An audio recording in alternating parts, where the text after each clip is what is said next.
할렐루야. 아멘. 네, 오늘이 3부 예배에 오신 여러분들을 주님의 이름으로 환영합니다. 우리 함께 자리에서 일어나셔서 경배와 찬양 올려드리겠습니다.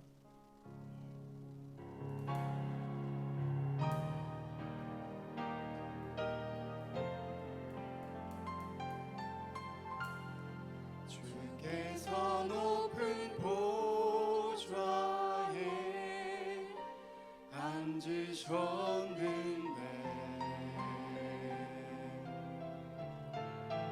그 옷자락은 성전에 가득하도다.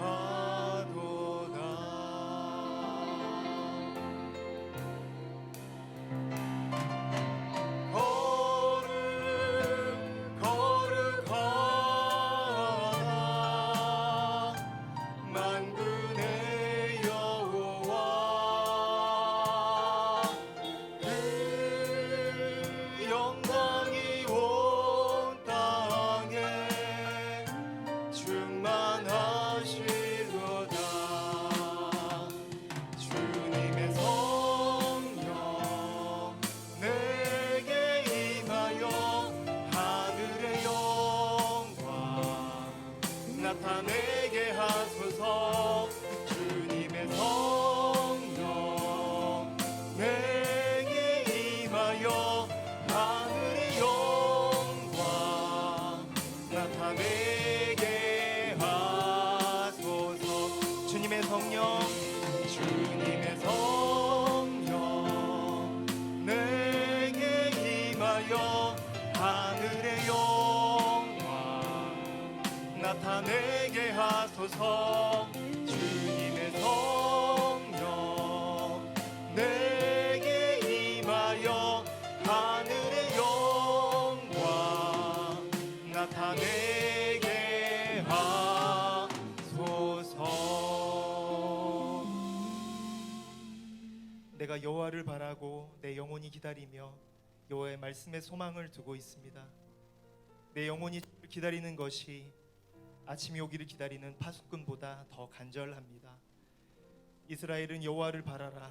변함없이 신실하신 여호와께 있고 온전한 구원이 그분께 있도다. 아멘.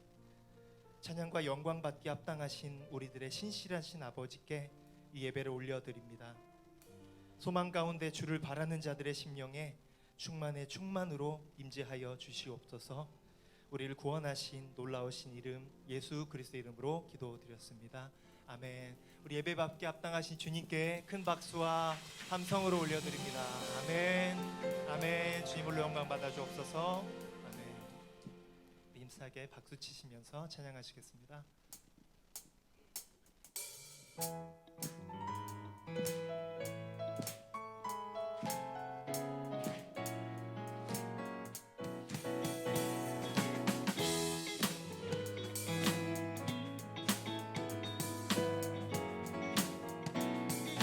내 진정 사모하는 친구가 되신 구주 예수님은 아름다워라. 산 밑에 백합하여 빛나는 새벽별 주님 영원할 길 주옵도다. 다시 한번 내 진정 사모하는 친구가 되신 구주 예수님은 아름다워라. 산 밑에 백합하여 빛나는 새벽별 주님 영원할 길 주옵도다. 내 마음이 아플 적에 큰 위로 되시며 나 외로울 때 좋은 친구라. 주는 저 산 밑에 백합 빛나는 새벽별 땅 위에 등일 것이 없도다. 내 몸의 모든 염려 이 세상 돌아간 나와 항상 같이 하여 주시고 시험을 당할 때에 악마의 대결을 즉시 물리치사 날. 내 몸의 모든 염려 이 세상 돌아간 나와 항상 같이 하여 주시고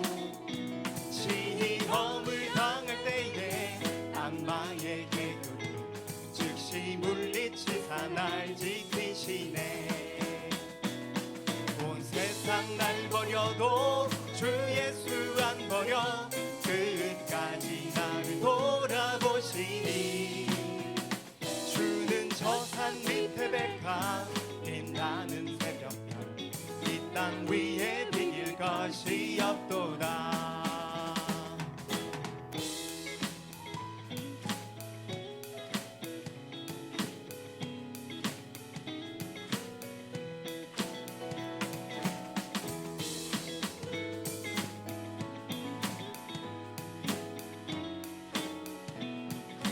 내 영혼 먹이시는 내 영혼 먹이시는 그 은혜 누리고 나아지니 주를 뵙기 원하네.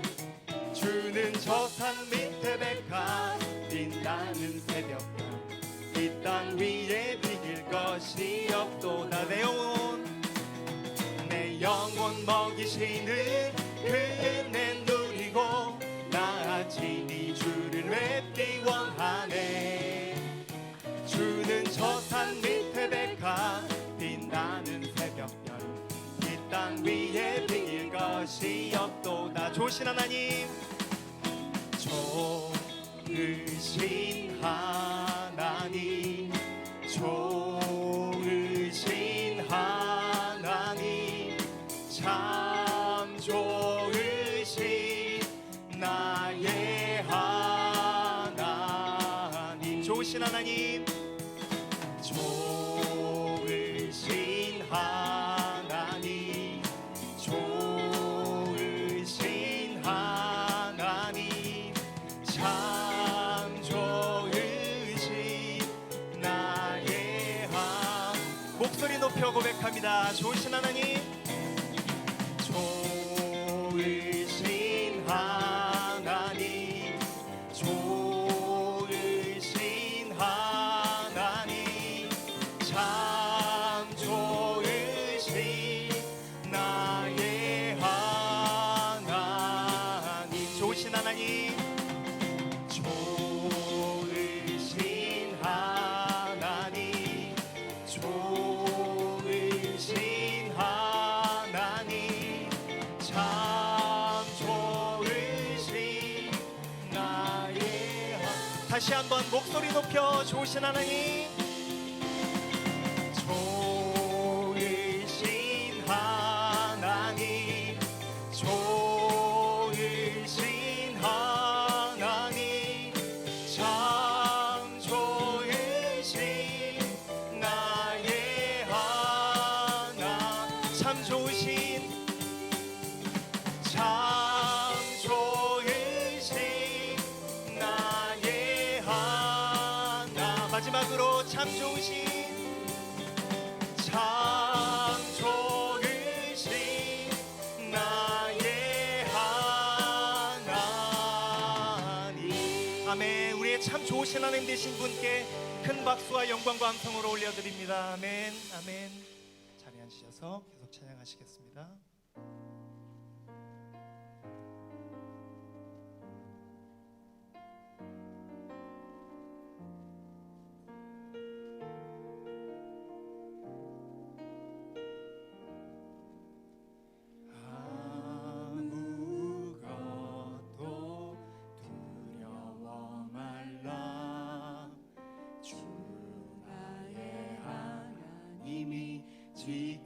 지켜주시네. 놀라지 마라, 겁내지 마라.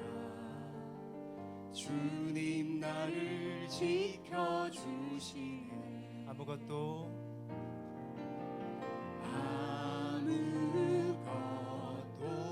두려워 말라. 주 나의 하나님이 지켜주시네. 놀라지 마라, 겁내지 마라. 주님 나를 지켜주시네.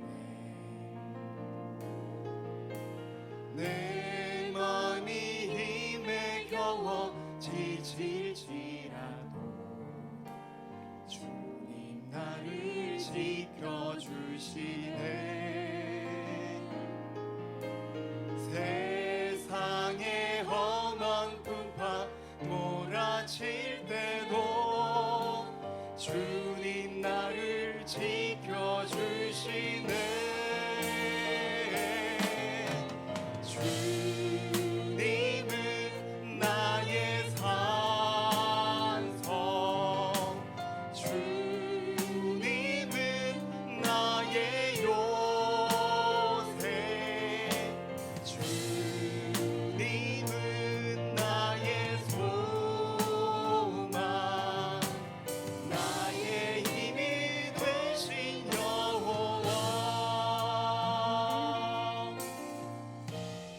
아무것도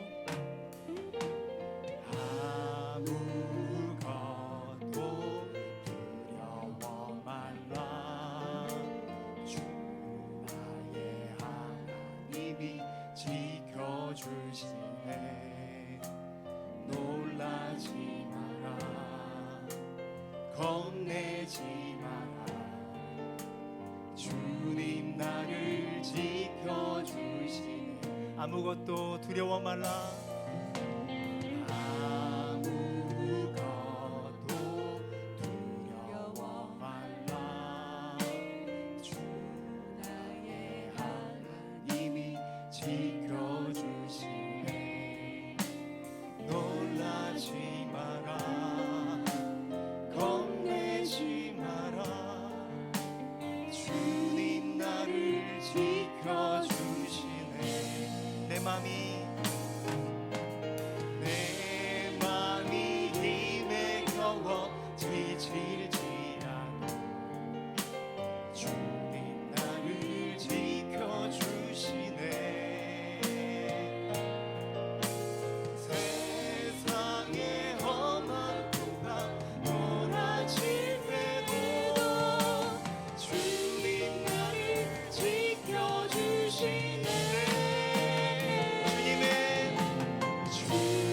주님은 나의 산성.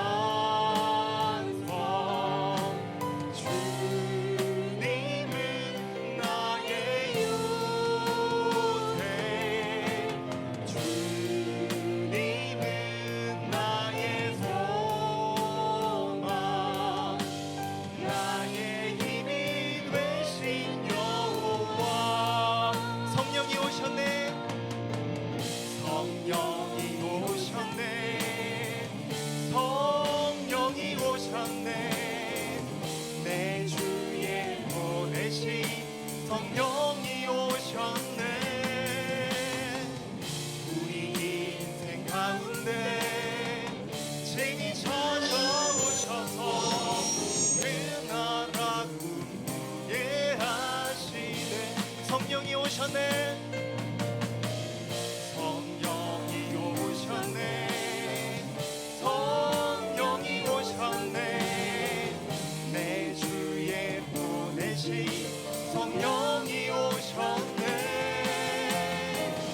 우리 인생 가운데 친히 찾아오셔서 그 나라 꿈꾸게 하시네. 허무한 시절 허무한 시절 지날 때 깊은 한숨 내쉴 때 그런 풍경 보시며 단식하는 분 있네. 고와 같이 너희를 버려두지 않으리. 내가 너희와 영원히 함께하리. 다시 한번 허무한 시절 허무한 시절 지날 때 깊은 한숨 내쉴 때 그런 풍경 보시며 단식하는 분이네. 고와 같이 너희를 버려두지 않으리. 내가 너희와 영원히 이절로 고백하겠습니다. 억눌린 자 갇힌 자 억눌린 자 갇힌 자 자유함이 없는 자 피난처가 되시는 성령님 계시네. 주의 영이 계신 곳에 잠자유가 있다네. 제 영이신 성령이 오셨네. 아멘. 성령이 오셨네. 성령이 오셨네. 성령이 오셨네. 내 주에 보내신 성령이 오셨네.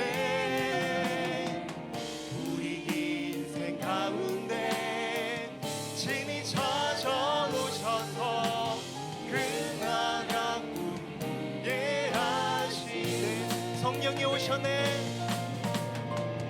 성령이 오셨네. 성령이 오셨네. 내 주에 보내신 성령이 오셨네. 우리 인생 가운데 진히 찾아오셔서 그 나라 꿈꾸게 하시네. 그 나라 꿈꾸게 하시네. 그 나라 꿈꾸게 하시네. 마지막으로 그 나라 꿈꾸게 하시네. 그 나라 꿈꾸게 하시네.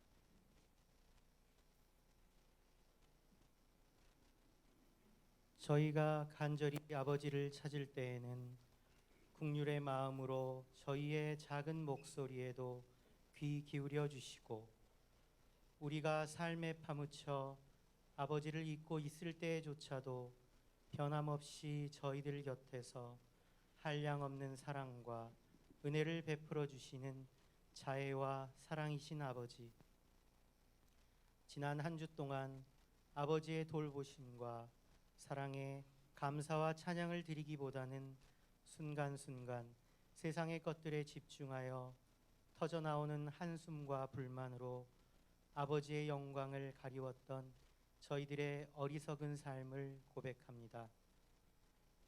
연약한 저희들이 성령의 도우심으로 각자의 삶을 돌이키고 회개하여 주님만이 저희 삶의 주관자이시며 주님 없이는 그 어떠한 것도 참 생명과 기쁨을 주지 못함을 깨닫고 고백할 수 있도록 저희 모두를 변화시켜 주시옵소서.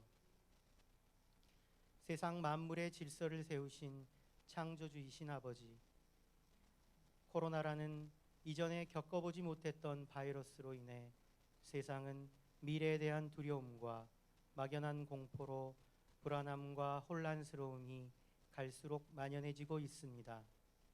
아버지, 우리를 혼란스럽고 불안하게 하는 모든 것들이 아버지께서 세우신 질서와 말씀에 순종하지 않은 저희들의 불순종으로 인해 비롯된 것임을 우리 모두가 깨닫고 회개하여 막연한 공포로 인한 혼돈의 세상이 아닌 십자가 보혈의 은혜로 저희들이 발걸음을 돌이켜 아버지의 세계와 질서로 돌아오게 하여 주시옵소서. 또한 아버지의 장막과 날개 아래서는 피부 색깔과 출신, 빈부차로 인한 차별이 아닌 세상임을 저희 모두가 기억하게 하시어 코로나로 인한 불안함과 공포로 나와 다르다는 이유만으로 벌어지고 있는 차별과 갈등, 치료에 대한 불평등과 같은 또 다른 어리석은 죄를 저희 모두가 범하지 않게 인도하여 주시옵소서. 남성과 여성이 만나 사랑으로 가정을 이루는 신비를 허락하신 아버지, 부모로서 성가정을 이루기 위해 어떠한 모습을 가져야 하는지 모르고 있는 저희들의 무지함을 고백합니다. 저희 모두가 사랑의 완전체이시며 온전한 아버지와 어머니의 모습을 친히 알려주고 계시는 주님만을 본받기를 원하오니 주님을 닮은 부모가 되도록 변화시켜 주시고 우리의 가정들을 저희의 자녀들이 빛의 자녀들로 성장할 수 있는 터전, 주님을 반석 삼는 성가정이 되도록 이끌어 주시옵소서. 또한 가정폭력에 노출되어 고통받고 있는 아이들을 지켜주시고 상처받은 그들의 영혼이 치유되고 회복될 수 있도록 아버지의 특별한 사랑과 은혜를 간절히 간구합니다. 동시에 그들에게 도움의 손길과 필요시 보호받을 수 있는 적절한 사회적 제도와 지원이 하루빨리 정비될 수 있도록 저희들의 끊이지 않는 관심과 지혜를 허락하소서. 아버지께서 사랑하시는 베트남 온누리 교회 공동체를 위해 기도드립니다.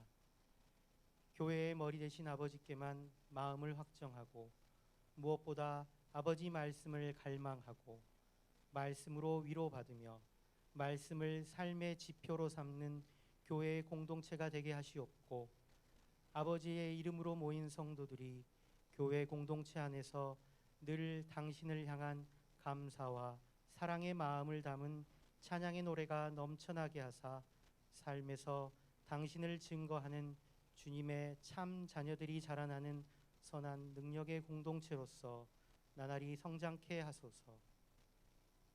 오늘 이 자리 예배에 참여한 모든 성도들을 위해 기도합니다.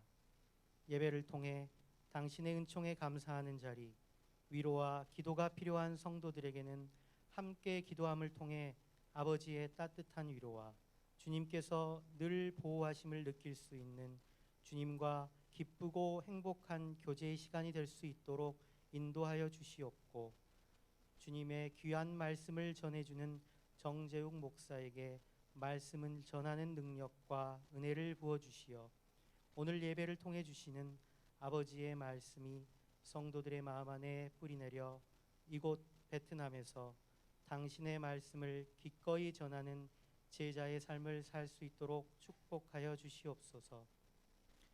아울러 이 예배를 위해 보이지 않는 곳에서 섬기는 많은 지체들의 정성 어린 마음과 어여쁜 손길들을 기억하여 주시옵고 당신만을 향한 저희들의 찬송과 성가대의 찬양을 기꺼이 받아 주시옵소서.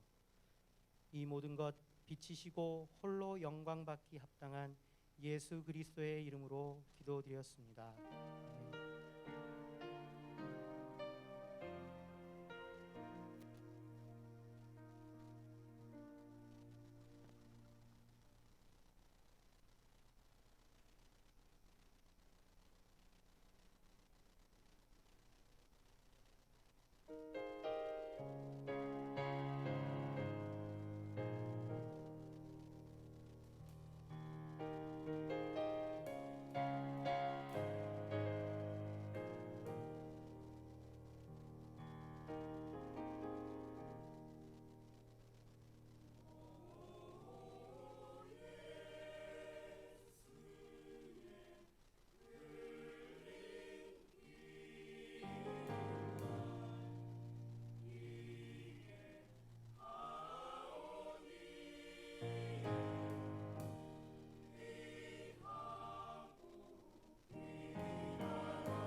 할렐루야. 주일 3부 예배 나오신 여러분 한 분 한 분을 환영하고 축복합니다.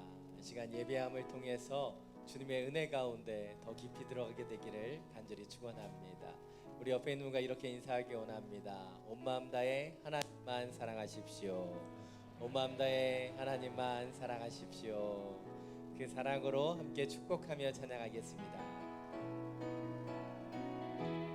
은혜의 주님이 당신을 축복하고 사랑의 주님이 함께 하시네.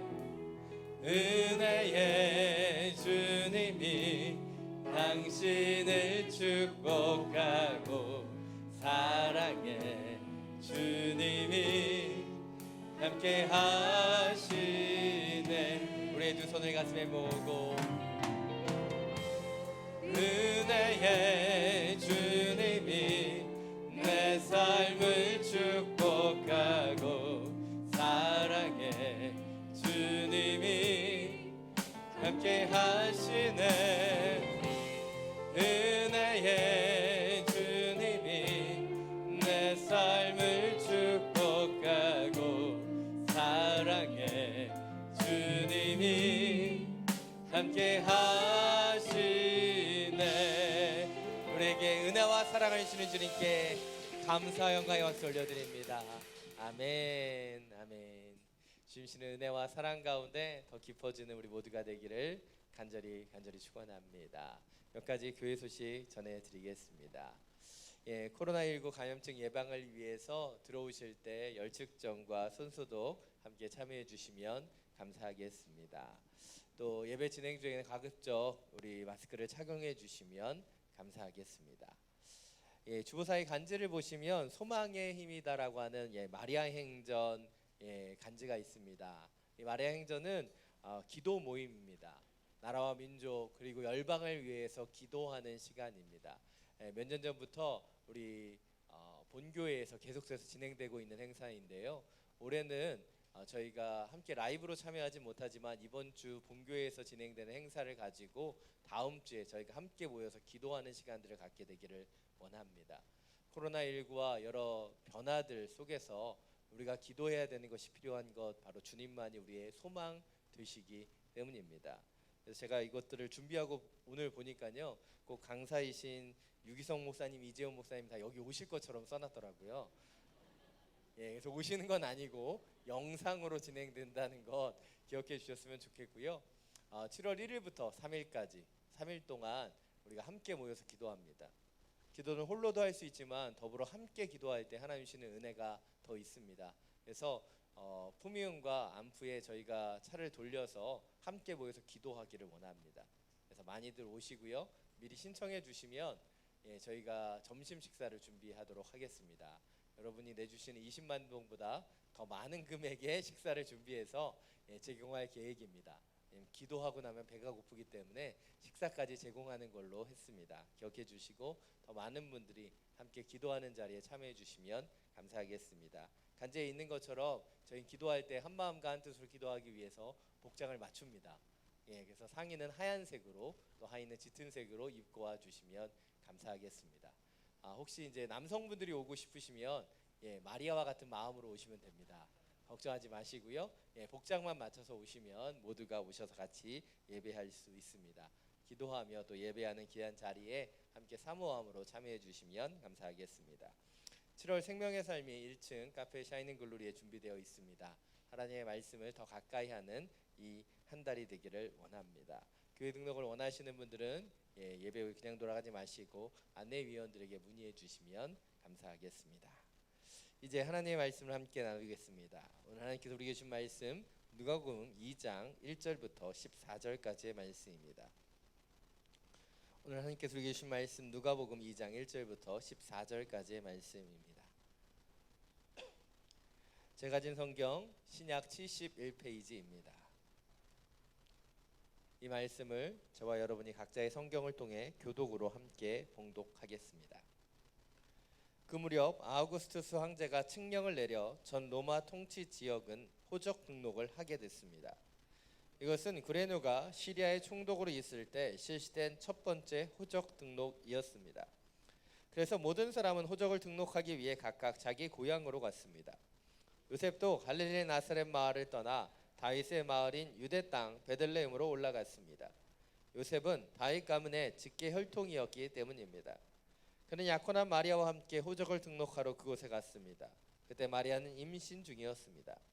그들이 그곳에 머무는 동안 해산할 때가 돼 마리아는 첫 아들을 낳고는 아기를 천으로 싸서 그 위에 눕혔습니다. 여간에는 그들이 들어갈 빈방이 없었기 때문입니다. 한편 목자들은 바로 그 지역 들판에서 살며 밤에 양떼를 지키고 있었습니다. 주의 천사가 그들 앞에 나타나 주의 영광이 그들을 환하게 둘러 비추니 그들은 너무나 두려웠습니다. 천사가 말했습니다. 두려워 마라. 보아라. 내가 모든 백성에게 큰 기쁨이 될 좋은 소식을 너희에게 알려준다. 오늘 구주이신 주 그리스도가 다윗의 동네에서 태어나셨다. 너희가 천에 쌓여 그 위에 누워있는 아기를 볼 것인데 그것이 너희에게 표적이 될 것이다. 갑자기 그 천사와 함께 하늘의 군대가 큰 무리를 이루며 나타나 하나님을 찬양하며 말했습니다. 지극히 높은 곳에서는 하나님께 영광이요 땅에서는 하나님의 은총을 입은 사람들에게 평화로다. 아멘. 말씀을 듣기 전에 우리의 손을 가슴에 얹고 믿음으로 선포하기를 원합니다. 말씀이 나를 변화시킵니다. 아멘. 이 믿음의 선포와 같이 하나님 신의 말씀이 우리의 삶을 변화시키는 능력의 말씀이 되기를 간절히 축원합니다. 2004년 하계올림픽에서 세계기록 보유자인 매튜 에몬스는 소총 세자세 결승에서 금메달을 눈앞에 두고 있었습니다. 이제 한 발만 남았고 2와의 차이가 굉장히 컸기 때문에 관역에 맞추기만 하면 무조건 금메달인 상황이었습니다. 그는 마음을 가다듬고 침착하게 숨을 멈추고 마지막 관역을 겨냥한 이후에 격발했습니다. 총알은 관역 정중앙을 뚫고 지났고 10.6점이나 되는 큰 점수를 차지하게 되었습니다. 그런데 그의 점수는 인정되지 않았고 그는 어떤 메달도 받지 못했습니다. 바로 그가 옆 사람의 관역에 총을 쏘았기 때문이죠. 올림픽에 유례에 남는 최고의 실수 가운데 하나입니다. 그는 당대 최고의 사격 선수였습니다. 2004년 아테네 올림픽에서 그는 다른 소총 결승에서 금메달을 이미 획득했을 정도로 당시의 최고의 사격가였죠. 문제는 그가 다른 관역에 초점을 맞추고 총을 쏘았다는 것뿐이었습니다. 우리는 그의 이야기를 통해서 우리의 인생에 대해서 생각해 볼 필요가 있습니다. 과연 우리는 무엇에 초점을 맞추고 무엇을 바라보고 살아가고 있는가? 혹시 우리는 다른 사람의 관역을 바라보고 다른 사람의 관역에 초점을 맞추고 있지는 않은가? 우리의 인생을 돌아보아야 한다는 것이죠. 오늘 본문은 예수 그리스도의 탄생에 대한 이야기를 하고 있습니다. 성탄절이면 꼭 연극에 등장하는 본문이 오늘 본문의 내용이죠. 그러나 제가 예수님의 탄생의 이야기를 이야기하면서 이 매튜 에몬스의 잘못된 관역에 대한 이야기를 하는 이유는 무엇일까요? 그것은 우리가 주님의 탄생의 이야기에 잘못된 초점을 맞추고 살아갈 때가 있기 때문이죠. 먼저 한 가지 생각해 보기를 원합니다. 여러분, 성탄절 연극에서 나타나는 바로 아기 예수의 탄생의 이야기는 너무나 아름답다는 거죠. 하다못해 그 이야기는 너무나 평화롭고 아름다워서 방이 없다고 문전박대하는 아주머니의 말투까지도 아름답게 느껴지는 것이 연극의 모습이라는 거예요. 그러나 실제적인 오늘 요셉과 마리아가 이 아기 예수를 낳는 그 장면과 과정은 결코 순탄하지 않았다는 것입니다. 오늘 본문에 오늘 말씀에 조금 더 초점을 맞춰보길 원합니다. 연극은 우리에게 잘못된 사실들을 많이 주기 때문에 본문에 충실해서 다시 한번 초점을 맞춰보길 원합니다. 여러분 1절부터 5절까지의 말씀인데요. 다시 한번 함께 읽겠습니다. 그 무렵 아우구스투스 황제가 칙령을 내려 전 로마 지역은 호적 등록을 하게 됐습니다. 이것은 구레노가 시리아의 총독으로 있을 때 실시된 첫 번째 호적 등록이었습니다. 그래서 모든 사람은 호적을 등록하기 위해 각각 자기 고향으로 갔습니다. 요셉도 갈릴리 나사렛 마을을 떠나 다윗의 마을인 유대 땅 베들레헴으로 올라갔습니다. 요셉은 다윗 가문의 직계 혈통이었기 때문입니다. 그는 약혼한 마리아와 함께 호적을 등록하러 그곳에 갔습니다. 그때 마리아는 임신 중이었습니다. 사실 성경을 문자적으로 읽으면 우리가 다 이해하지 못하는 부분이 있어요. 그래서 성경의 그 내용들을 역사적으로 돌아볼 필요가 있죠. 아우구스투스 황제는 로마의 황제 중에 가장 위대한 황제로 불려지는 황제 가운데 하나입니다. 그래서 그의 이름을 따서 이제 뭐 시저, 뭐 아우구스투스, 가이샤 이런 이름들이 나온 원조가 이 아우구스투스 황제의 사용하는 이름 때문입니다. 그만큼 로마를 안정화했고 팍스 로마라고 하는 로마의 식의 평화를 이룬 사람이 아우구스투스 황제예요. 그런데 이 황제가 바로 그 로마를 더 온전하게 통치하기 위해서 호적 등록을 시키고 있다는 것이죠. 그래서 이 호적을 통해서 더 많은 세금을 걷어들이려고 했었던 것으로 보입니다. 그런데 오늘 본문은 이 모든 호적 등록이 처음이었다고 얘기하고 있어요. 첫 번째. 여러분, 첫 번째 어떤 일이 벌어지면요, 사람들은 불평과 불만을 가집니다. 그런데 로마의 황제의 그 칙령이 얼마나 강력했으면 임신한 마리아까지도 베들레헴에 가야 됐던 그 상황이었음을 우리는 볼 수 있다는 것이죠. 그런데 이 과정을 통해서 미가서 5장 2절에서 예언되었던 아기 예수가 베들레헴에서 태어날 것이다라고 하는 그 예언이 성취되었다는 것이죠. 저희 신대원 갈 때 이 공부했었는데 미가서 5장 2절, 그래서 미가 오이바세 예수 그리스도라고 저희가 외웠던 것 같습니다. 그래서 이 구절 절대 까먹지 않아요. 예수님에 대한 예언이 성취되었던 것, 너무나 중요한 부분이죠. 그러나 사실 마리아와 요셉의 입장에서는 이 여정이 결코 쉽지 않았다는 거예요.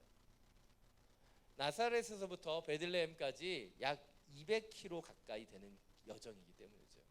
임신 중인 여인의 몸을 가지고 호적 등록을 위해 베들레헴까지 간다는 것은 결코 쉬운 일이 아니었습니다. 아마도 그 여인이 몸이 무거웠기 때문에 다른 사람보다 더 늦게 베들레헴에 도착할 수밖에 없었을 것입니다. 그리고 그 이유 때문에 이들은 마땅한 숙소를 구할 수도 없었다는 것이죠. 사실 오늘 본문에서 여관이라고 얘기하지만 당시에는 여관이라고 하는 것 자체, 호텔이라고 하는 것이 없는 시대였습니다. 그럼에도 불구하고 방을 구할 수 있었던 것은 무엇입니까? 하나님께서 이스라엘에게 가르치신 대로 바로 나그네를 선대하고 영접하는 문화가 그들 가운데 있었기 때문에 그들 가운데 있는 방을 나그네들에게 내어주는 것, 그것이 당시의 관례였습니다. 문제는 요셉과 마리아가 무거운 몸을 이끌고 그 베들레헴에 도착했을 때는 그 작은 성읍 베들레헴에 호적하러 온 수많은 사람들 때문에 그 나그네들을 선대하는 그 방들이 모두 가득 차 있었다라고 볼 수 있는 것이죠. 거기에 엎친 데 덮친 격으로 마리아가 해산할 때가 되어 출산하게 되었다라고 이야기하고 있다는 것이죠.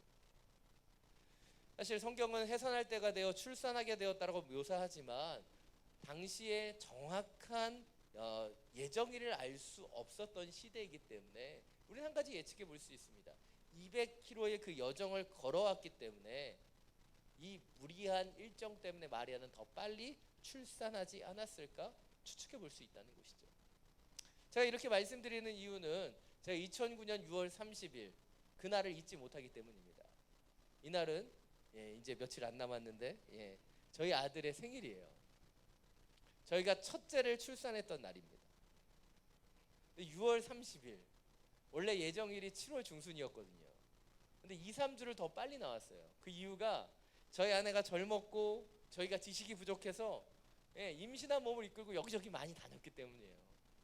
그래서 결혼 1주년이라고 저희가 아침 모여 수목원을 갔는데 그때 찍은 사진을 보면 아내 표정이 굉장히 불편하더라고요.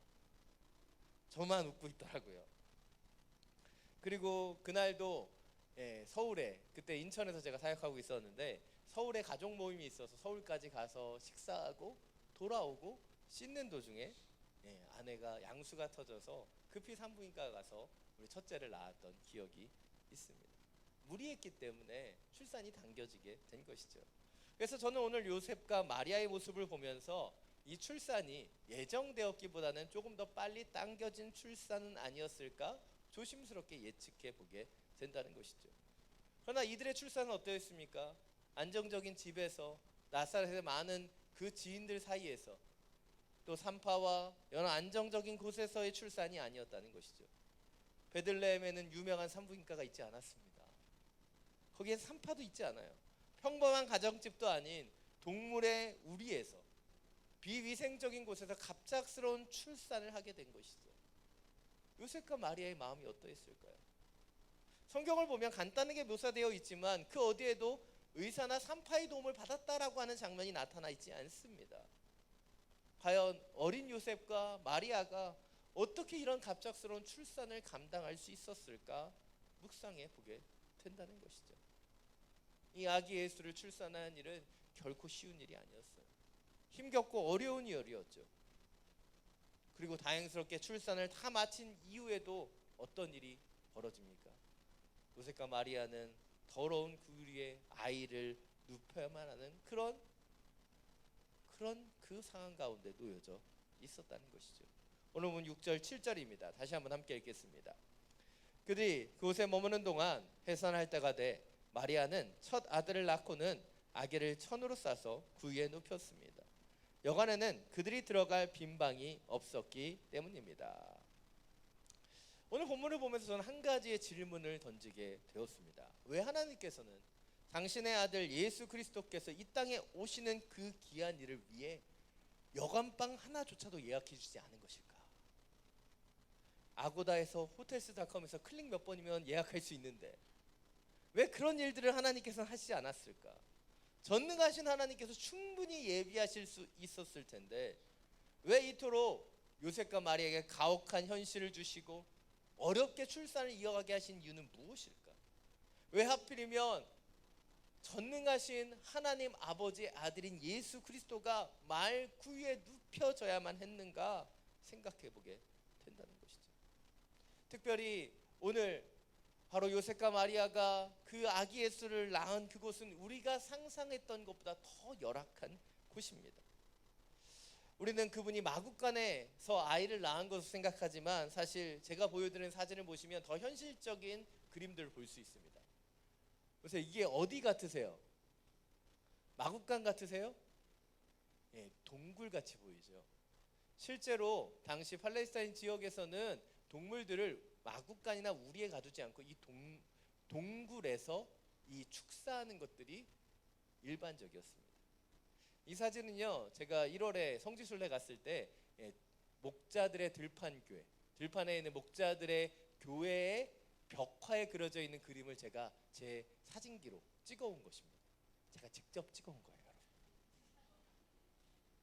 여러분. 잘 나왔죠. 예. 근데 실제로 저희가 그 당시에 그런 동물들의 우리로 사용됐을 곳이다라고 추정되는 곳에도 들어가 보았어요. 캄캄한 동굴이고요. 위에는 환기를 위해 구멍이 뚫려져 있습니다. 천사들이 위에서 이렇게 보잖아요. 그게 사실 실제로는 이렇게 동물들의 냄새를 빼는 구멍인 거예요. 그래서 그들이 이렇게 쳐다보고 있는 거죠. 근데 보시는 것처럼 뭐예요? 동물들과 사람이 있는 곳이 따로 구분되어 있지 않습니다. 그냥 동물이 사는 곳에 그 하늘만 가릴 수 있는 그곳에서 요셉과 마리아는 이 아기 예수를 낳게 된 것이죠. 그리고 여러분 이 동굴 밖에를 한번 보십시오. 뭐가 보이세요? 뭐가 보이십니까? 보아도 보지 못하는 뭐가 보이세요? 뒤로 멀리 마을이 보이시나요? 베들레헴은 작은 동네입니다. 마을이 보인다는 것은요, 여기가 마을이 아니라는 것을 의미해요.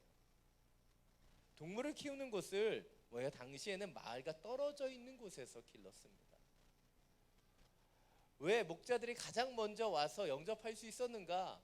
사실 이 동물의 우리로 사용되는 이 축사가 목자들이 양을 치는 곳과 그렇게 멀지 않았기 때문이에요. 이 마구간은요, 인심 좋은 아주머니가 방이 없으니까 아유 마구간에 머물러요. 그러면 집 밑에 있는 곳에 그 내준 곳이 아니에요. 동물들의 우리에 갈 수밖에 없는 그 현실이었다는 것이지. 그러나 이 아픔과 고통 속에서도 마리아는, 요셉은 그들에게 맡겨진 사명대로 아기 예수를 바로 출산하게 된다는 것이죠. 오늘 말씀을 준비하면서 제 마음을 계속해서 아프게 했던 것은 여관에는 그들이 들어갈 빈방이 없었다. 여관에는 그들이 들어갈 빈방이 없었다는 그 구절입니다. 예수님께서는 하늘 보좌를 버리고 이 땅 가운데 오셨는데 그분이 탄생할 그 방이 없었다. 그게 너무나 마음이 아픈 거예요. 그런데 말씀을 묵상하는데 이 빈방이 없다는 것이 꼭 우리의 마음같이 느껴졌습니다. 주님 우리 가운데 찾아오기를 원하시는데 우리는 세상으로 너무나 가득 차 있어서, 세상에 수많은 일들과 고민과 근심으로 가득 차 있어서 우리 마음 가운데 주님이 찾아오실 빈자리가, 빈방이 없지는 않은가 생각되었기 때문에 말씀을 묵상하는데 나는 주님을 영접할 그 빈자리를 마련하고 주님을 기다리고 있는가라는 그 묵상이 되어서 너무 슬펐습니다. 설교를 준비하고 말씀을 준비하면서도 주님의 영접과 임재를 구하고 그 빈방에서 아름답게 준비하기보다는 뭔가 짜내듯이 열심히 엉덩이를 붙이고 있는데 뭔가 집중하지는 못하고 그런 안타까움 속에서 말씀을 준비하고 있지는 않은가, 제 모습을 보았어요. 설교를 준비하는 목사의 마음도 그런데 이 자리에 와 있는 여러분의 마음은 어떠한가? 여러분의 중심은 어떠한가? 과연 우리는 우리의 마음을 비워놓고 주님을 기다리고 있는가? 그런데 빈방이 없었지만 주님께서는 이 땅 가운데 오셨다는 거예요. 누구도 그분께 그 빈방을 내어주지 않았지만 예수님께서는 이 초라하고 연약한 곳에 낮고 천한 그 구유 가운데 오셨다는 거예요. 왜입니까? 주님은 낮은 자, 더 낮은 자들을 위해 이 땅에 오셨기 때문이죠. 이것이 오늘 첫 번째 포인트입니다. 예수님께서 낮고 천한 곳에 탄생하신 이유, 그것은 그분이 이 땅에 오신 것이 부유하고 능력 있는 자들을 위한 것이 아닌 낮고 연약한 자들을 위해 오셨기 때문이에요. 주님께서 영광을 취하려고 이 땅에 오신 것이 아니라 그 영광의 빛을 연약한 자들에게 비춰주기 위해서 오셨다는 거예요. 예수님의 인생을 보십시오. 그분은 세리와 죄인의 친구로 사셨습니다. 예수님은 말씀하셨습니다. 건강한 사람에게는 의사가 필요하지 않으나 병든 사람에게는 필요하다. 주님은 이 땅 가운데 가난하고 병들고 연약한 자들에게 오셨어요. 그리고 그들의 어두움 가운데 빛을 비추기 위해 오셨다는 것이죠. 스카이 제서니 목사님의 위드라는 책을 보면 이렇게 고백합니다. 하나님은 우리와 함께 하시기 위해 오셨습니다. 태초에 에덴 동산에서 그러셨던 것처럼 우리와 함께 거닐기 위해 오셨습니다. 예수님은 깨어진 세상을 몸소 겪으시고 그곳에서 벗어날 길을 비춰주기 위해 우리의 어두운 존재 속으로 들어오셨습니다. 그렇습니다. 주님께서 우리 가운데 찾아오셨어요. 우리의 마음속에 빈방이 없지만, 우리가 주님 앞에 그 마음을 내어드리지 않았지만 주님이 먼저 찾아오셨어요. 빈방조차 없는 우리에게 오셨다는 것이죠. 여우도 굴이 있고 공중에서도 집이 있으나 인자는 머리 둘 곳조차 없다는 것을 아시면서도 그분은 우리 가운데 오셨어요. 예수님의 오심은 헤롯과 같은 자기의 영광을 취하는 자들에게는 위협이 되었지만 낮고 천한 영혼들에게는 구원의 빛이 되는 사건이었기 때문에 주님이 우리 가운데 오셨다는 것이죠. 산 여러분, 주님이 우리가 낮고 부족하기 때문에 오신 거예요. 우리가 능력 있고 잘났기 때문이 아니라 우리의 연약함 가운데, 그 어두움 가운데 빛을 비추기 위해 오셨다는 것이죠. 그런데 이 세상을 살아가면서 우리는 어떻게 살아가고 있습니까? 우리 약함을 감추려고 하고 우리 스스로 강해지려고 하죠. 우리의 잘난 맛으로 살려고 합니다. 나 때는 얘기하면서 나의 그 과거의 무공훈장들을 자꾸 자랑하지 않습니다. 나의 강함을 나의 능력으로 살려고 하지는 않습니까? 그러나 하나님 우리 가운데 오신 것은 우리가 강해서가 아니라 우리가 약하기 때문에, 우리가 아프고 연약하기 때문이죠. 사도 바울이 자기의 육체의 가시를 해결받기 위해 3번이나 하나님께 간구하지 않습니까? 그런데 주님께서 그 병을 치유하시지 않고 바울에게 말씀하시죠. 고린도후서 12장 9절부터 10절입니다. 자막을 통해서 함께 읽겠습니다. 그러나 그분은 내게 말씀하셨습니다. 내 은혜가 내게 족하다. 왜냐하면 내 능력이 약한 데서 온전해지기 때문이다. 그러므로 나는 내 약한 것들에 대해 크게 기뻐하며 자랑할 것입니다. 이는 그리스도의 능력이 내게 머물게 하기 위함입니다. 그러므로 나는 그리스도를 위해 약한 것들과 모욕과 궁핍과 핍박과 공경 가운데 있으면서도 기뻐합니다. 왜냐하면 내가 약할 그때 강하기 때문입니다. 아멘. 약할 그때 강함이라.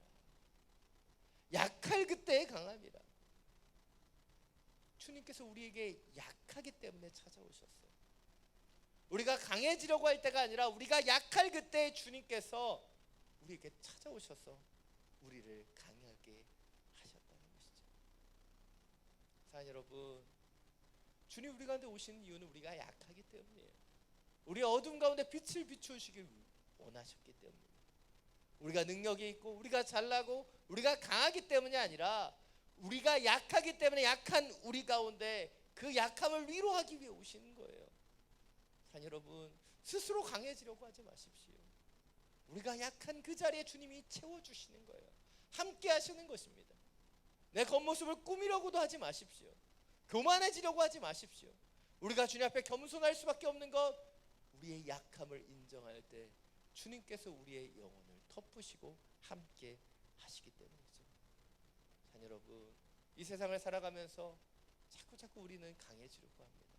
내 능력을 가지려고 하죠. 내 꿈을 꾸려고 하고 내 비전을 갖고 내 계획을 가지려고 합니다. 그러나 주님 우리에게 원하시는 것은 무엇이에요?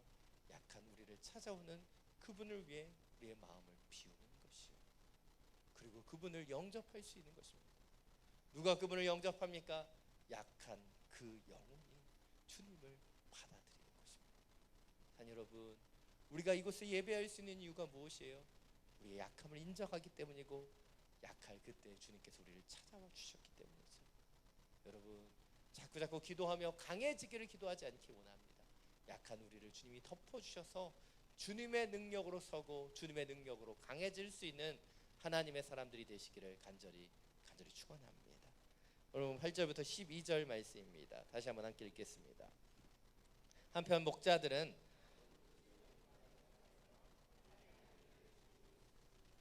주의 천사가 그들 앞에 나타나 주의 영광이 그들을 환하게 둘러 비추니 그들은 너무나 두려웠습니다. 천사가 말했습니다. 두려워하지 마라. 보아라, 내가 모든 백성에게 큰 기쁨이 될 좋은 소식을 너에게 알려준다. 오늘 구주이신 주 그리스도가 다윗의 동네에서 태어나셨다. 너희가 천에 쌓여 구위에 누워있는 아기를 볼 것인데 그것이 너희에게 표적이 될 것이다. 천사는 양떼를 지키고 있는 목자들에게 찾아가죠. 바로 그 지역 들판에 있었기 때문이에요. 가까운 곳에 있는 그 목자들에게 가서 바로 그 예수 그리스도의 탄생의 소식을 알려줍니다. 문제는 그들 가운데 이 천사를 보고 두려워하고 있었다는 것이죠. 그들이 무서워했다는 거예요. 그래서 그들에게 이야기하죠. 두려워 마라. 내가 너희에게 큰 기쁨이 될 좋은 소식을 알려준다. 그들에게 얘기하고 있어요. 그리고 그들에게 알려준 큰 기쁨의 좋은 소식이 무엇입니까? 바로 우리 주 그리스도가 다윗의 동네에서 태어나셨다는 거예요. 지금 예수 그리스도께서 태어나신 그 사건을 천사는 굿뉴스, 너무나도 좋은 큰 기쁨의 사건이라고 전하고 있습니다. 그런데 생각해 보세요. 이제 아기가 태어났을 뿐이에요. 아기는 아무것도 하지 않았어요. 아니, 태어나서 울었겠죠. 응애. 그러나 그것이 큰 기쁨이 될 좋은 소식이라고 천사는 이야기하고 있습니다. 아직 그분을 믿는 자들도 그분을 따르는 무리도 없어요. 그런데 그 아기 예수가 표적이 될 것이다라고 말하고 있습니다. 왜입니까? 이 아기 예수를 통해 하나님의 구원의 역사가 시작되기 때문이고 그 복음이 그들 가운데 주어졌기 때문이죠. 이것이 오늘 두 번째 포인트입니다. 아기 예수의 탄생이 중요한 이유, 그것은 바로 그 복음이 그것으로부터 시작되었기 때문이죠. 여러분, 복음이란 무엇입니까? 복음이란 복된 소식이죠. 다시 말하면 예수 그리스도에 대한 이야기가 복음이에요. 근데 복음이 굿뉴스인 이유는 무엇이에요? 그 복음을 받아들이는 우리가 무언가를 성취하는 것이 아닌 복음을 주신 하나님께서 이미 우리를 위해 성취하셨다는 것이 복음이에요.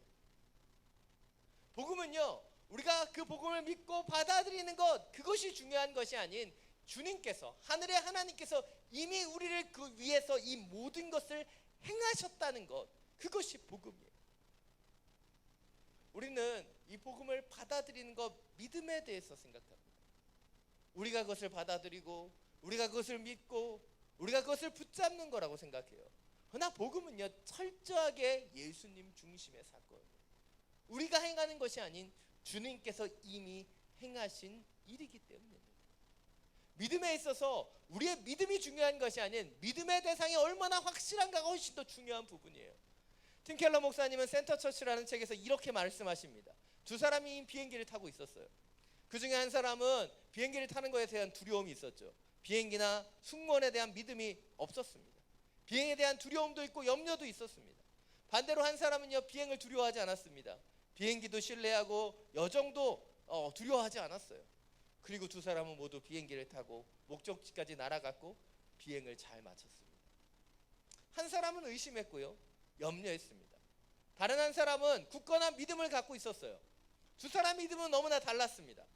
그러나 두 사람은 동일하게 안전하게 목적지에 도착했어요. 왜입니까? 그들의 믿음과 상관없이 믿음의 대상이 되는 비행기와 조종사가 굳건했기 때문이에요.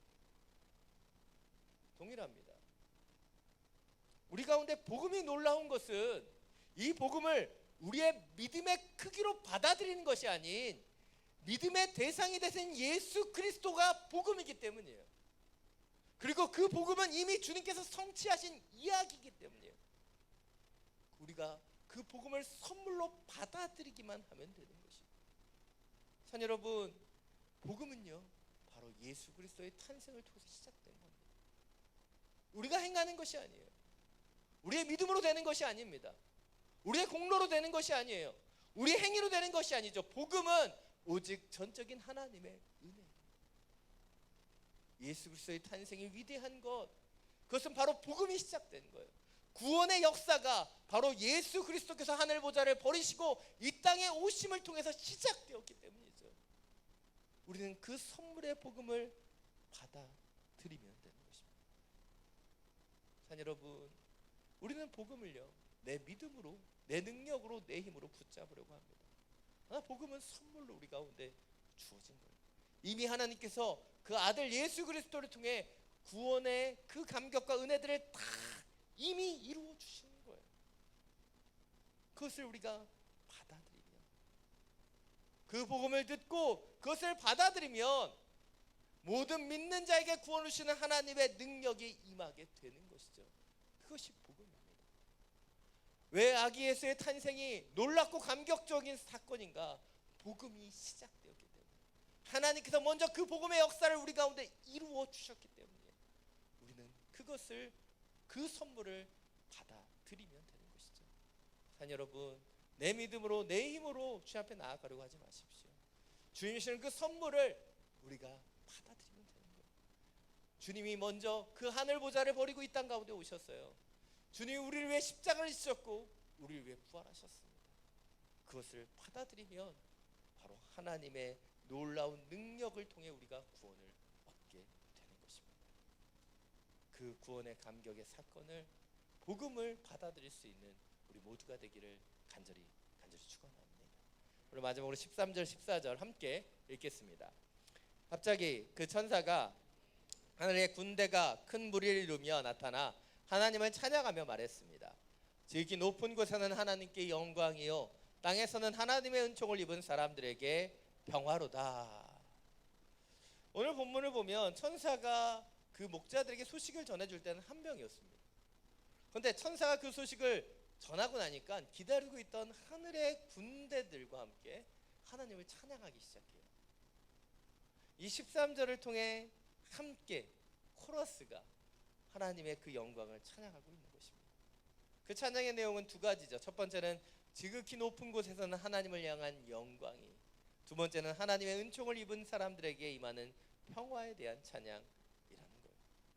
그렇습니다. 아기 예수의 탄생은 하나님께는 영광이요, 그 은혜를 입은 사람들에게는 평화로 주어지는 사건이 아기 예수의 오심이에요.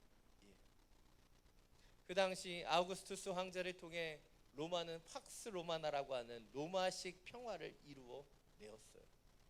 전쟁은 종식되었고 외적으로 평화가 이루어지는 듯 보였습니다. 그러나 팍스 로마나를 이루어가기 위해 단 하루도 피 흘리진 않는 날이 없었다는 거예요. 또 팍스 로마나의 로마식의 평화는 로마에게는 평화였지만 유대인들에게는 평화가 되지 못했죠. 그들에게는 고통이었고 아픔이었던 것이 팍스 로마나였습니다. 그러나 예수님이 주시는 평화는 무엇입니까? 그 그 평화는 샬롬의 평화로 우리의 내면과 우리의 중심 가운데 주어지는 평화이죠. 그 평화는 외적으로 이어지는 평화가 아닙니다. 주님만이 주시는 평화이죠. 요한복음 14장 27절은 평화에 대해서 이야기합니다. 함께 읽겠습니다. 평안을 너에게 끼치노니 곧 나의 평안을 너희에게 주노라. 내가 너에게 주는 것은 세상이 주는 것 같지 아니하니라. 너희는 마음에 근심도 말고 두려워하지도 말라. 아멘. 예수님께서 이 땅 가운데 평화의 왕으로 오셨습니다. 그리고 그 평화를 우리에게 주셨죠. 그리고 그 평화를 통해 참된 평화가 임하게 되는 거예요. 아기 예수의 탄생의 소식이 우리 가운데 기쁨이 되는 이유, 그것은 세상에 줄 수 없는 하늘로부터 임하는 평화가 임하는 사건이기 때문이에요. 찬송가 412장은 이렇게 고백합니다. 평화 평화로다 하늘 위에서 내려오네. 그 사랑의 물결이 영원토록 내 영혼을 덮으소서. 평화 평화로다. 평화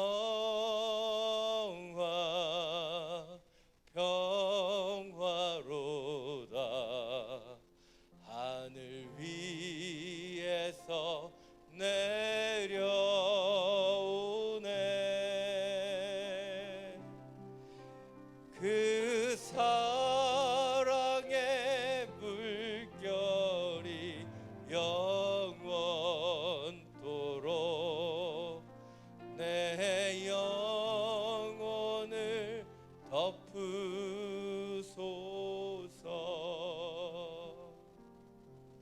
이 찬양이 고백하는 것처럼 평화는 하늘에서부터 오는 거예요. 하늘로부터 오는 그 평화가 우리의 영혼을 덮을 때 그때 참된 평화가 되는 것입니다. 그런데 우리가 구하고 있는 평화는 무엇이냐는 것이죠. 우리는 문제가 사라지면, 우리를 괴롭히는 저 사람만 사라지면 평화가 임할 거라고 생각해요. 나 문제가 해결되면 평화가 임할까요? 아닙니다. 또 다른 문제가 찾아오는 거예요. 원수 같은 상사가 이제 본국으로 돌아가면 더 거지 같은 후배가 와서 괴롭히는 거예요. 그게 우리의 인생사입니다. 우리 조금만 더 있으면 평화가 올 거라고 생각해요. 그러나 그렇지 않습니다. 문제가 해결되고 우리 아이의 문제가 해결되고 우리 아이가 대학을 가면 평화가 임하는 것 아니에요. 평화는 평화의 왕이신 아기 예수가 우리 가운데 찾아올 때, 하늘로부터 그 평화가 임하게 될 때 오는 것이 샬롬의 평화입니다. 사 여러분, 아기 예수가 탄생하셨습니다. 평강의 왕이 나셨어요. 그분께서 낮고 천한 우리에게 찾아오셨습니다. 복음의 역사를 시작하셨고 하늘로부터 그 평강을 부어주셨어요. 이제 우리는 그것을 받아들임을 통해 문제 많고 어려운 인생 가운데 주님이 시는 복음의 역사를 시작하고 평화를 시작해야 되는 것이죠. 코로나19로 인해 우리의 일상이 참 많이 변화되었습니다. 여전히 문제도 있고 어려움도 있습니다. 그러나 이 코로나만 우리에게 온 것이 아닌 아기 예수도 우리에게 오셨어요. 우리의 어두움 가운데 밝은 빛을 비추어 주시고 우리 가운데 구원의 역사를 시작하셨습니다. 그리고 하늘로부터 그 평화로 우리 가운데 임하시고 계시는 거예요. 자 여러분, 우리의 마음을 열기를 원합니다.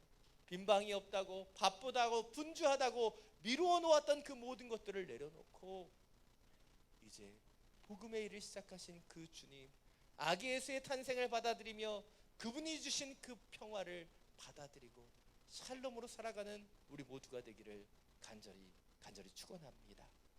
이 시간 예수 우리들의 밝은 빛, 이 찬양을 함께 부를 텐데요. 잘 모르시는 찬양일 수 있겠지만 이 찬양을 부르면서 주님의 그 밝은 빛이, 주님이 시작하신 그 찬란한 은혜가 우리 가운데 비추어지기를 고백하게 되기를 원합니다.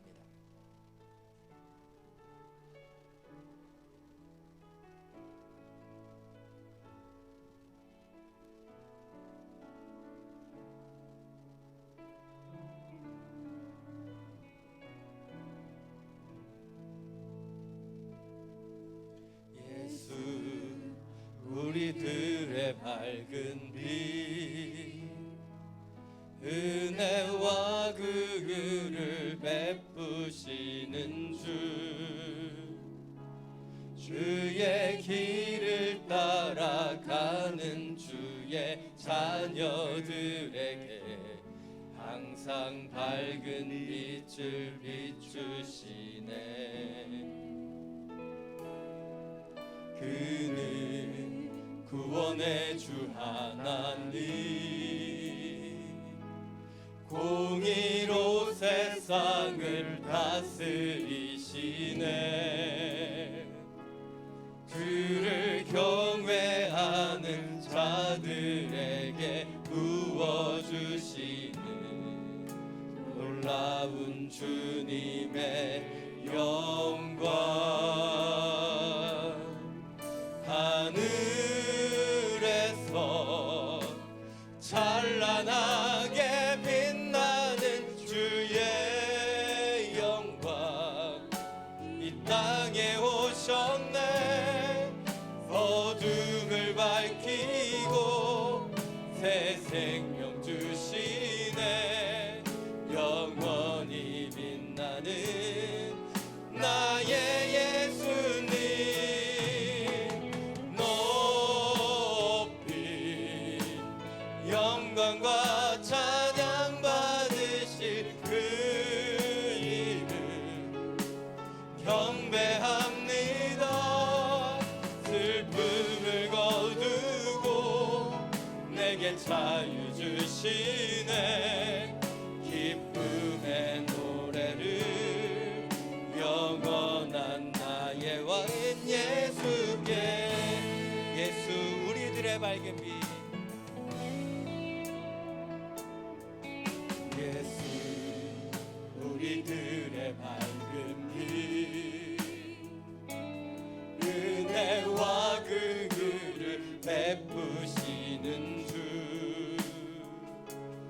의의 길을 따라가는 주의 자녀들에게 항상 밝은 빛을 비추시네. 그는 구원의 주 하나님 공의로 세상을 다스리시네. 주를 경외하는 자들에게 부어주신 놀라운 주님의 영광.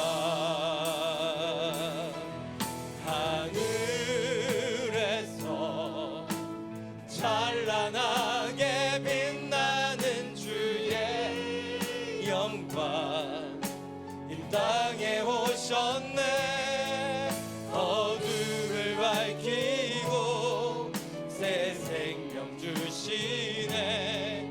영원히 빛나는 나의 예수님 높이 영광과 찬양 받으신 그 이름 경배합니다. 슬픔을 거두고 내게 자유 주시네. 기쁨의 노래를 영원한 나의 빈 예수. 하늘에서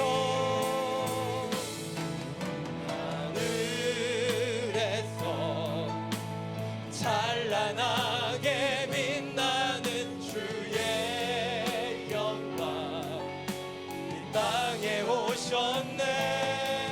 어둠을 밝히고 새 생명 주시네. 영원히 빛나는 나의 예수님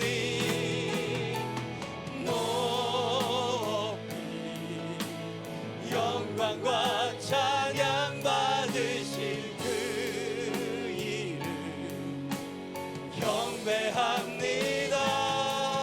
슬픔을 거두고 내게 자유 주시네. 기쁨의 노래를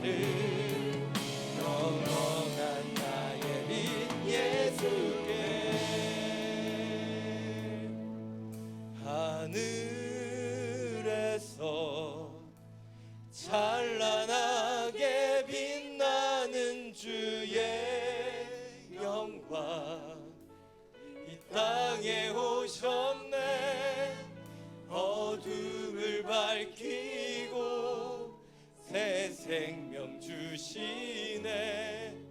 영원히 빛나는 나의 예수님 높이 영광과 찬양 받으실 그 이름 경배합니다. 슬픔을 거두고 내게 자유 주시네. 기쁨의 노래를 영원한 나의 빈 예수께.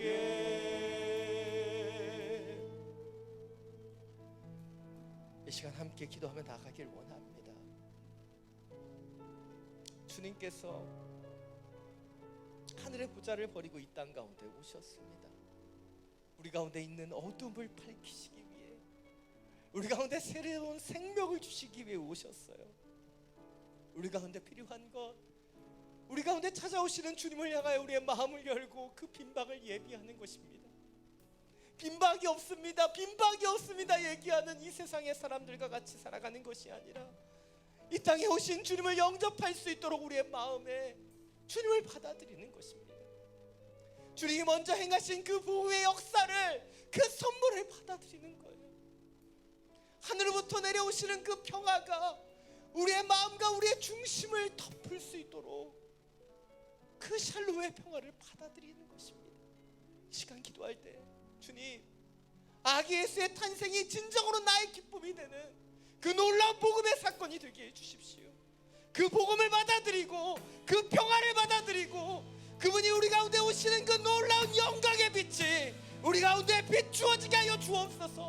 모든 더러움을 사라지게 하는 놀라운 빛을 우리의 삶 가운데 비추어 주시옵소서. 주님의 이름을 한번 부르고 함께 기도하며 나아갑니다. 주여,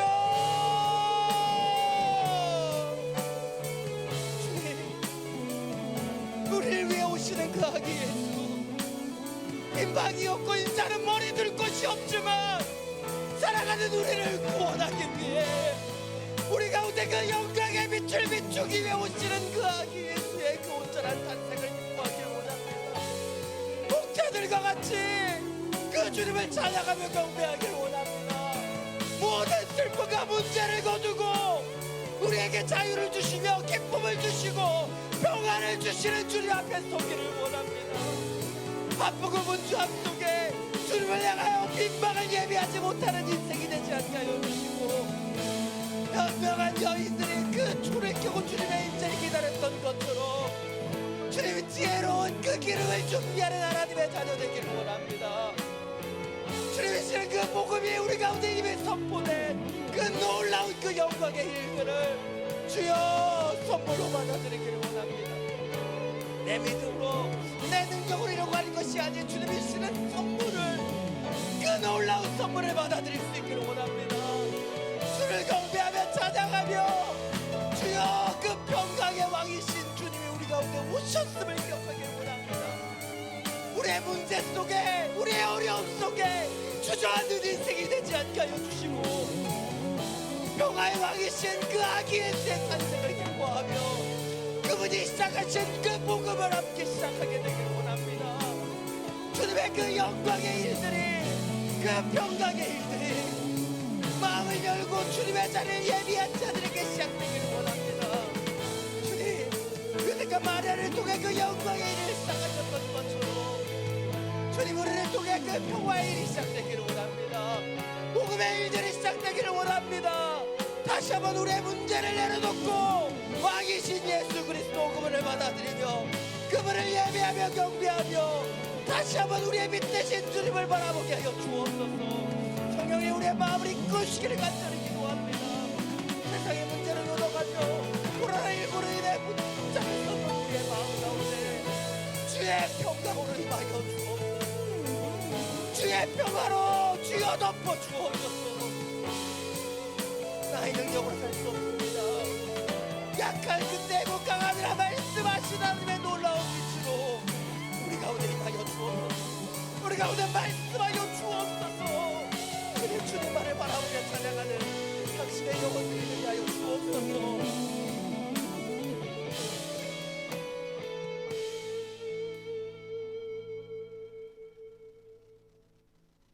사랑이 많으신 주님, 하늘에서 찬란한 그 빛을 비추어 주시는 그 영광으로 오신 주님을 받아들입니다. 우리의 구원자 되시고 우리의 생명을 주시는 당신을 찬양하며 경배합니다. 수많은 문제와 어려움 속에서 일희일비하는 인생을 살아가는 영혼이 되지 않게 해주시고, 영광의 주님, 주님이신 그 거룩한 빛으로 나아가 주를 더욱더 찬양하며 경배하는 평강의 주가 우리 가운데 찾아오시는 것을 경험하는 당신의 영혼들이 되게 하여 주옵소서. 끝없는 문제가 우리의 삶 속에 이어집니다. 코로나19라고 하는 전대미문의 사건이 우리 가운데 벌어져 있습니다. 그러나 코로나만 우리에게 온 것이 아닌 주님께서도 우리에게 오셨음을 기억하고 기도하며 예배하며 경배하며 이 모든 슬픔을 거두고 기쁨으로 찬양할 수 있는 하나님의 자녀들 되게 하여 주옵소서. 평화의 주가 우리 가운데 오셨음을 기억하며 그 평강이 우리 가운데 임하도록 기도하게 하여 주시옵소서. 우리 주 예수 그리스도의 이름으로 기도드립니다. 아멘. 모두 자리에서 일어나서 봉헌 찬양 드리며 나가겠습니다.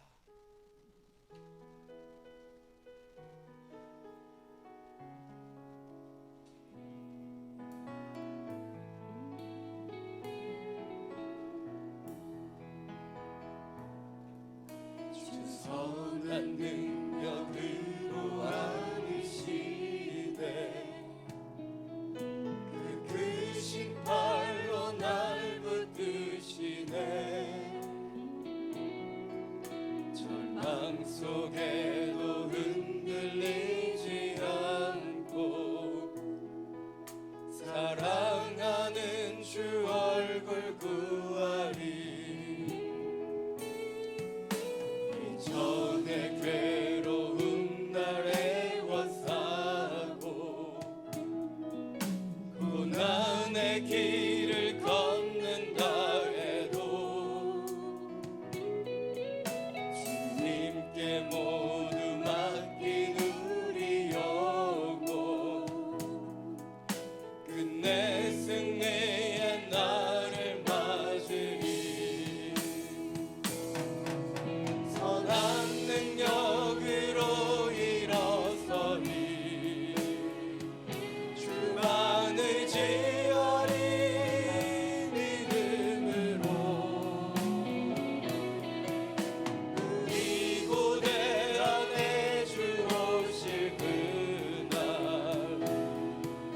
영광의 새날을 맞이하리. 주님이 가신 고난의 쓴 잔을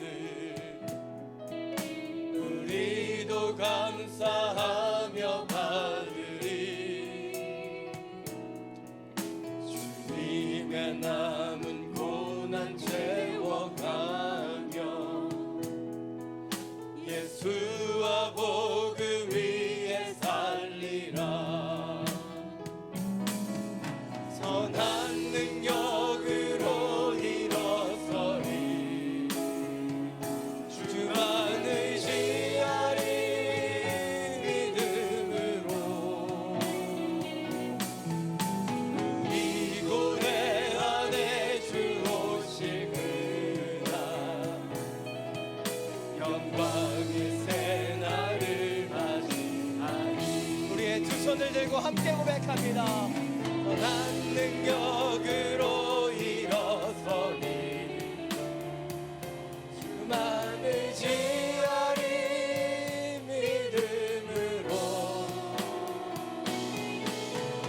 우리 고뇌 안에 주 오실 그날 영광의 새날을 맞이하리. 영광의 새날 맞이하리. 영광의 새날을 맞이하리. 영광의 새날. 영광의 새날을 맞이하리.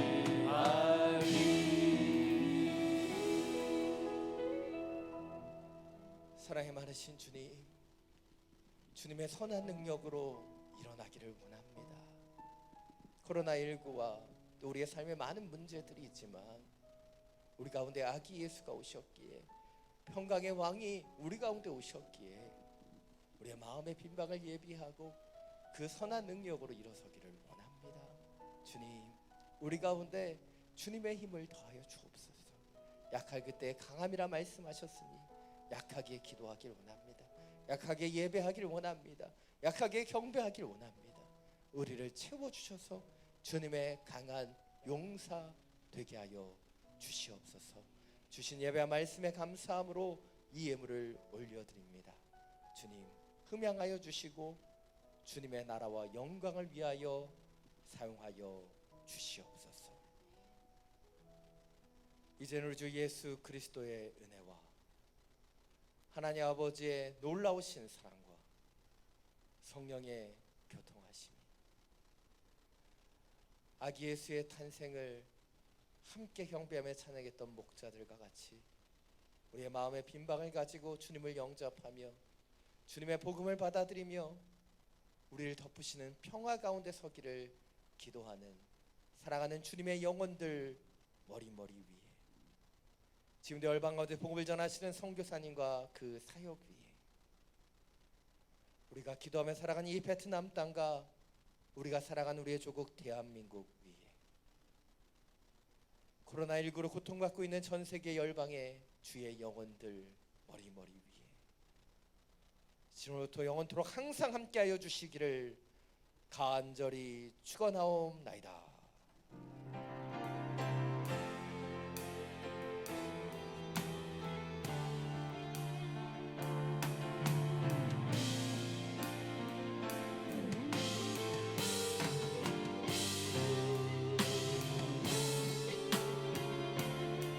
함께 고백합니다. 살아계신 주,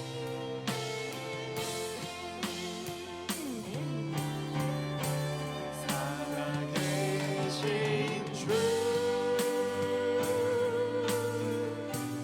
나의 참된 소망, 걱정 근심 전혀 없네. 사랑의 주네, 걸 길 인도하니 내 모든 삶의 기쁨 늘 충만하네. 우리 예배를 받으신 주님께 큰 박수로 주께 영광 올려드리겠습니다. 아멘, 아멘. 한 주간도 주 안에서 승리하시기 바랍니다.